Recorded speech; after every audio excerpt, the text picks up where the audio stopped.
You're listening to Slow English, stories read at a slower pace, a chance to brush up your English listening skills. This story is called Arrival of Buddhist Priests. Two Buddhist priests, having arrived from the west, one went to the Wutai Hill, while the other hung up his staff at Taishan. Their clothes, complexions, language and features were very different from those of our country.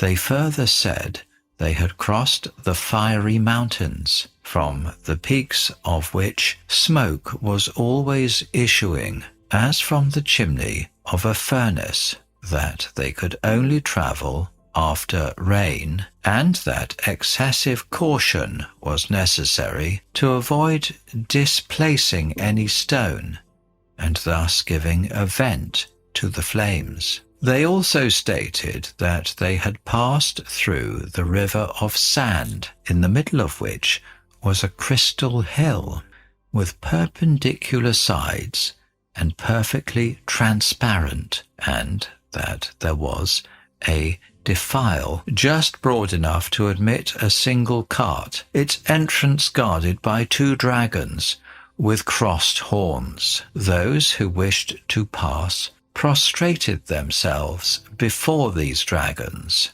and, on receiving permission to enter, the horns opened and let them through. Well, in a moment, in the second half of the story, we'll find out what the dragons looked like.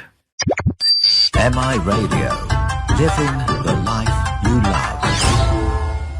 Traditional tales read at a slower pace. Slow English, every day. Now the story continues.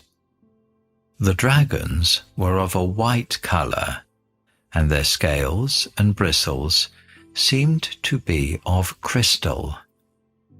18 winters and summers these priests had been on the road, and of 12 who started from the west together, only 2 reached China. These 2 said that in their country 4 of our mountains are held in great esteem, namely Tai, Hua, Wutai, and Luochai. The people there also think that China is paved with yellow gold.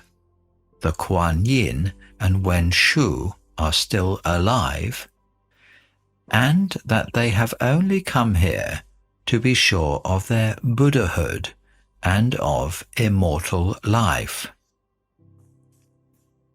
Hearing these words, it struck me that this was precisely what our own people say and think about the West, and that if travellers from each country could only meet halfway and tell each other the true state of affairs, there would be some hearty laughter on both sides, and a saving of much unnecessary trouble. And that's the end of the story. You're listening to Slow English.